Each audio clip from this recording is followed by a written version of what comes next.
কামাখ্যা মন্দিৰৰ কথাটো আপোনালোক সকলোৱে জানে মানে গুৱাহাটী নীলাচল পাহাৰত যেটো কামাখ্যা মন্দিৰ আছে কিন্তু গোৱালপাৰাত যেটো কামাখ্যা মন্দিৰ আছে সেই মন্দিৰটোৰ কথা কিন্তু বহুতে নাজানে তো ক'ত আছে এই কামাখ্যা মন্দিৰটো আৰু আপোনালোকে কেনে ধৰণে যাব তালৈ সকলোখিনি বস্তু জানিবলৈ বুজিবলৈ আজিৰ ভিডিঅ'টো আমি আৰম্ভ কৰো বলক আৰু এই সম্মুখৰ গাড়ীখনত থকা মানে কম্বলখিনি দেখিয়ে মানে অনুমান কৰিব পাৰি আৰু ঠাণ্ডাৰ দিন আহি আছে আৰু লাহে লাহে গতিকে কম্বল লোৱা দিন আহিলে আৰু লাহে লাহে ঠাণ্ডাৰ দিনকেইটা বহুত ভাল লাগে আৰু গোৱালপাৰাত যেটো কামাখ্যা মন্দিৰ আছে এই কামাখ্যা মন্দিৰটো সোণাৰী নামৰ ঠাই এডোখৰত অৱস্থিত আৰু সোণাৰী হৈছে গোৱালপাৰা টাউনৰ পৰা 36 কিলোমিটাৰ মানে দূৰত অৱস্থিত তো এতিয়া তালৈকে গৈ আছো আৰু ভিডিঅ'টো আপোনালোকে শেষলৈকে চাই থাকিব তো আমি ফলমাৰী মন্দিৰ আহি পালো আৰু আজি বহুত ভিৰ হৈ আছে দেখোন ইয়াতে দেৱালীও শেষ হৈছে মেলাও শেষ হৈছে তথাপিও আজি বহুত মানুহ হৈ আছে এনে সাধাৰণতে ৰবিবাৰৰ দিনাখন মংগলবাৰৰ দিনাখন আৰু শনিবাৰৰ দিনাখন ফলমাৰী মন্দিৰত মানে বহুত মানুহ আহে আৰু ভক্তবিলাক আহে বহুত তো ফলমাৰী মন্দিৰ পাৰ হলো মই এটা ভিডিঅ' বনাইছিলো এই দেৱালীৰ সময়ত ভিডিঅ'টো চাইছে আপোনালোকে যোনে চোৱা নাই চাই ল'ব ডেছক্ৰিপশ্যনত লিংকটো দি দিম তো এইখিনি হৈছে ফলমাৰী বজাৰ আৰু মানে বজাৰখন এতিয়া বহুত পৰিৱৰ্তন হ'ব ফ'ৰ লেন হোৱাৰ লগে লগে মানে কিছু দূৰ গ'লে আমাৰ বৰবিলত মানে ঘৰ আছে তো তাত প্ৰায় যোৱা হৈ থাকে তো মানে আশা কৰিছোঁ যাতে ফলমাৰীৰ পৰা মাকৰিলৈকে এইখিনি জেগাত যাতে টলগেট নহয় তো টলগেট হ'লে টল কৰি থাকিব লাগিব সপ্তাহতে যোৱা হয় আমাৰ বৰবিলত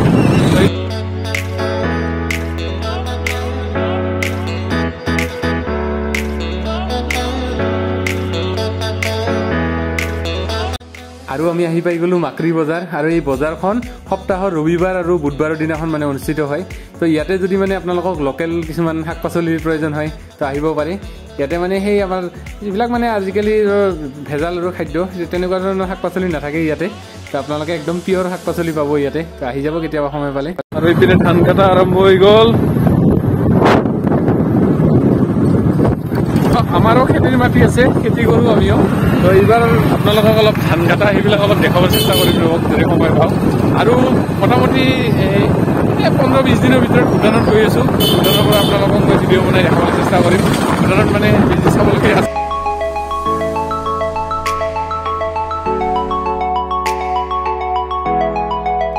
আপোনালোকক এটা শিল দেখাই আছোঁ ৰ'ব কিমান ডাঙৰ শিলটো আপোনালোকে চাই ল'ব এই শিলটো যে দেখি আছে এইটো মানে এটাই শিল দেখিছে নহয় ইয়াৰ পৰা মানে ইয়ালৈকে আৰু বা কিমান দূৰলৈকে আছে সেইটো মানে অনুমান কৰিব নোৱাৰি মানে ভালদৰে ধৰিব নোৱাৰি কিন্তু এই গোটেইটো এটাই আৰু শিলটো মানে কিমান ডাঙৰ সেইটো মই মানে ওচৰত গৈ আপোনালোকক দেখাই আছোঁ আপোনালোকে অনুমান কৰিব চাওক মোক কিমান সৰু দেখা গৈ আছে শিলটোৰ ওচৰত দেখিছে নহয় তো দেখিলে আপোনালোকে কিমান ডাঙৰ এইটো এটা শিল আৰু এইটো বৰভিটাত আছে তো এতিয়া গৈ আছোঁ জয়ভূম কামাখ্যালৈকে তো আপোনালোকে চাই থাকিব আৰু সন্মুখত এয়া চাওক মহৰ গাড়ী দেখিছে নহয় সাধাৰণতে দেখাই নাযায় আৰু আজি এনেকুৱা লাগ মানে মহৰ গাড়ী ঘোঁৰাৰ গাড়ী একেলগে দেখিলো আৰু কোনোবাই জানে যদি এটা কথা জনাবচোন এই দলংবিলাক যেতিয়া মানে RCC দলংবিলাক যেতিয়া বনায় এই দলংবিলাক মানে ৰাস্তাৰ লেভেলতকে বহুত ওখকে কিয় বনায় কিবা চাইণ্টিফিক কাৰণ আছে নেকি আপোনালোকে জানিলে জনাবচোন কমেণ্ট কৰি আৰু সন্মুখত এয়া হৈছে ৰাজু এতিয়া ৰাজুৰ ঘৰলৈ গৈ আছো আৰু ৰাজুৰ ঘৰত গৈ মানে অলপ চাহৰ আশা কৰি আছো গতিকে চাহ বা খুৱাই নে নাই এইটো আৰু দে আৰু যিহেতু মানে মন্দিৰত যোৱা কথা গতিকে নিৰামিষ চাহ খাই ললো লুচি পুৰি নাই ইয়াতে তো আপোনালোকক এটা পুখুৰী দেখাই আছো মানে ৰাজুহঁতৰে পুখুৰী পুখুৰীটো কিমান ডাঙৰ আছিল ৰাজু 9 বিঘা মানে ডাঙৰ পুখুৰীটো তো পুখুৰীটো দেখাই আছো আপোনালোকক মাটিমাহৰ দালিটো আপোনালোকে খাই পাইছে কিন্তু মাটিমাহৰ গছডাল কেনেকুৱা হয় চাই লওক এবাৰ মই দেখাই দিছো আপোনালোকক এতিয়া বাৰু লগা নাই এনে ফুল হৈ আছে কেইদিনমান পিছত লাগিব দেখিছে নহয় আৰু ৰাজুহঁতৰ বিখ্যাত পুখুৰীটো চাওক 9 বিঘা মাটি দেখিছে নহয় ইমান ডাঙৰ পুখুৰী আৰু ইয়াতে মাছ আছে বহুত মাছ আছে তো এদিন মানে আহিব লাগিব মানে মাছ যেতিয়া মাৰে মাছ মাৰা সময়ত এদিন আহিব লাগিব মাছ নিবৰ কাৰণে আৰু ইয়াতে দাদা এজনে সেই মানে কুচিয়া মাছ ধৰি আছে দেখিছে নহয় বাপৰে বহুত ডাঙৰ পুখুৰী দেখালে ৰাজুৱে আৰু ইয়াতে অকল ৰাজুৰে নহয় বহুত কেইটা পুখুৰী আছে সেইফালেও আছে যিমান দূৰলৈকে দেখা যায় অকল পুখুৰী সেইফাললৈকে বিল নেকি ৰাজু পুখুৰীয়ে না চব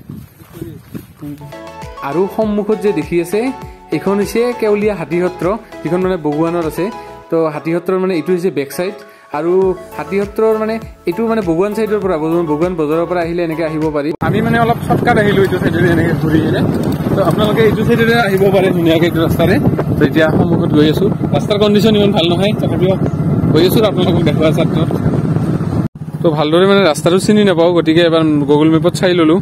চাই লোৱাটো ভাল, কাৰণ বেলেগ ঠাইত গৈ পেলাই দিগদাৰ হৈ যাব। আৰু বেছি দূৰ নাই, কিমান যাব লাগে আৰু ইয়াৰ পৰা 3.4 কিলোমিটাৰ আছে, তো গতিকে প্ৰব্লেম নাই বল। আৰু কেৱলীয়া হাতীসত্ৰৰ পৰা প্ৰায় 4 কিলোমিটাৰ মানে দূৰত কামাখ্যা।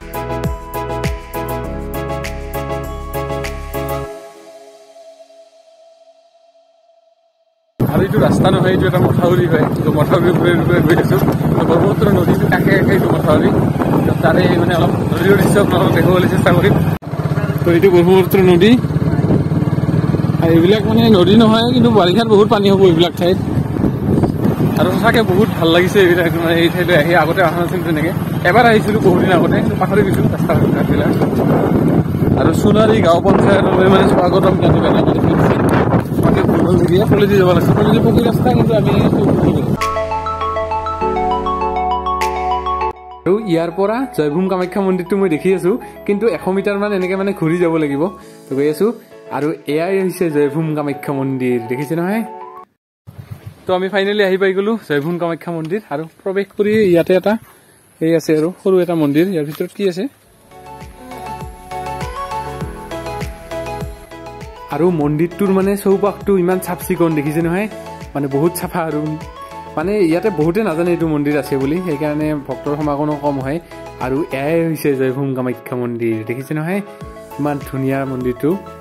তো মানে গোৱালপাৰা টাউনৰ পৰা 36 কিলোমিটাৰ দূৰত আছে মন্দিৰটো, তথাপিও বহুতে নাজানে।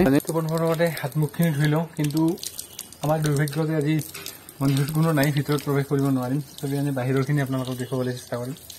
কিন্তু আমাৰ সৌভাগ্য যে যোনে মানে মন্দিৰটো চোৱা চিতা কৰে, তেওঁলোকৰ ঘৰ মন্দিৰটোৰ ওচৰতে। তো আমি অহা খবৰ পাই তেওঁলোকে আহি আছে। তো ইয়াত যে মানে ইমান ধুনীয়া এটা মন্দিৰ আছে, বহুতে নাজানে।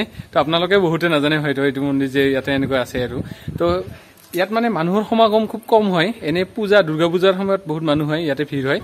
প্ৰথমতে মন্দিৰটোৰ ভিতৰত মানে সেৱা কৰি লওঁ, তাৰপিছত আপোনালোকক দেখুৱাই আছোঁ মন্দিৰটো কেনেকুৱা, কি ধৰণৰ সেইখিনি। আৰু চাওক, মই ভিতৰৰ যিখিনি ভিডিঅ' কৰি আপোনালোকক দেখুৱাই আছোঁ, এইটো মই পাৰ্মিশ্যন লৈছোঁ, তেওঁলোকে মানে ভিডিঅ' কৰিব দিছে, তাৰ কাৰণেহে দেখুৱাই আছোঁ আপোনালোকক। আৰু সকলোৰে সুখ শান্তি হওক, তাকে মানে ভগৱানৰ ওচৰত প্ৰাৰ্থনা জনালোঁ।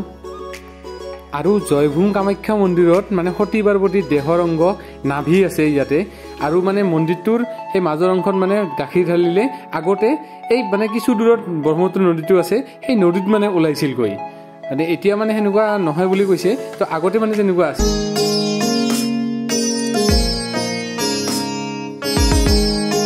তো মন্দিৰটো আপোনালোকক দেখুৱাই দিলোঁ। তো বহুত ধুনীয়া, আৰু আহিব পাৰে আপোনালোকে। কমিউনিকেশ্যনো বেয়া নহয়, মানে ৰাস্তা ভাল আৰু পকী ৰাস্তা। তো ইয়ালৈকে গোৱালপাৰা টাউনৰ পৰা 36 কিলোমিটাৰ ইয়ালৈকে, তো ধুনীয়াকৈ আহিব পাৰে। আৰু ইয়াতে দুৰ্গা পূজা মানে বহুত ডাঙৰকৈ উদযাপন কৰে, লগতে বিবাহ অনুষ্ঠান এইবিলাকো হয়। আৰু ইয়াতে নতুনকৈ এটা বিবাহ ভৱন বনাই আছে, সেইটো আপোনালোকক দেখুৱাই দিছোঁ, দেখিছে নহয়, এইটো এটা বিবাহ ভৱন বনাই থকা হৈছে। আৰু ইয়াতে এটা পুখুৰী আছে, মই পুখুৰীটো আপোনালোকক দেখুৱাই দিছোঁ এইবাৰ। তো এইটো হৈছে মন্দিৰটো, আৰু মন্দিৰৰ পিছপিনে এইটো এটা পুখুৰী আছে ইয়াতে, দেখিছে নহয়। তো এইবিলাক ঠাইত মানে বহুত ঠাণ্ডা আৰু ভাল পৰিৱেশ, ইয়ালৈ আহিব পাৰে ধুনীয়াকৈ। পুখুৰীটো দেখাই দিছোঁ আপোনালোকক।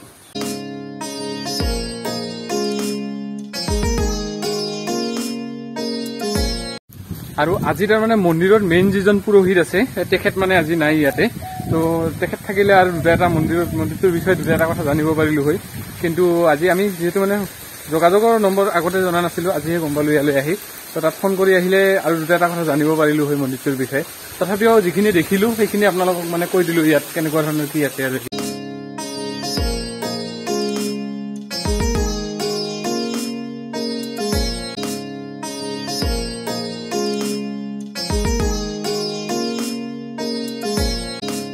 সঁচাকৈ ইয়ালৈ আহি বহুত ভাল লাগিল। মানে শুনি আছিলোঁ জয়ভূম কামাখ্যা মন্দিৰত, বহুদিনতে এবাৰ আহিছিলোঁ, তেতিয়া মানে এনেকুৱা নাছিলে। আৰু এতিয়া মন্দিৰটো বহুত ধুনীয়াকৈ বনাইছে, তো বহুত ভাল লাগিল। তো আপোনালোকে সময় পালে ইয়ালৈ আহিব। তো এইটোৱে আছিল জয়ভূম কামাখ্যা মন্দিৰ, যিমান দূৰ সম্ভৱ আপোনালোকক দেখুৱাই দিলোঁ। ইয়াৰ কাষত আৰু এটা শিৱ মন্দিৰ আছে, তো শিৱ মন্দিৰটো এতিয়া আপোনালোকক গৈ অলপ দেখুৱাই দি আছোঁ। তো জয়ভূম কামাখ্যা মন্দিৰটো হৈছে এইপিনে দি, এইটো তাৰ পৰা আহিলোঁ। আৰু ইয়াতে এইপিনে হৈছে এইটো শিৱ মন্দিৰ। তো ইয়াতে মানে সেই শিলৰ মানে মূৰ্তি টাইপৰ এনেকুৱা মানে কিবা এটা আছিলে, আৰু কিন্তু কাপোৰখন ঢাক খাই থকাৰ কাৰণে সেইখিনি দেখুৱাব নোৱাৰিলোঁ। আৰু কাপোৰখন মানে বতাহতে পৰি গৈছে নে কোনোবাই ঢাকি দিছে, সেইখিনি কথা মই ভালদৰে নাজানো সেইকাৰণে। তো এইটোৱে আছিল জয়ভূম কামাখ্যা মন্দিৰটোৰ ওপৰত মানে এটা সৰু ভিডিঅ'। আশা কৰোঁ আপোনালোকে ভাল পালে, আৰু যদি ভাল পালে তেতিয়া ভিডিঅ'টো শ্বেয়াৰ কৰিবলৈ একেবাৰে নাপাহৰিব। ধন্যবাদ। তো পিকনিক খাবৰ কাৰণে আপোনালোকে বহুত দূৰলৈ যাব নালাগে, এনেকুৱা ঠাইতো ধুনীয়াকৈ মানে পিকনিক খাব পাৰে। আৰু চাওক ভিউ ধুনীয়া দেখিছে নহয়, ইয়াতে ব্ৰহ্মপুত্ৰ নদী ইপিনেদি আৰু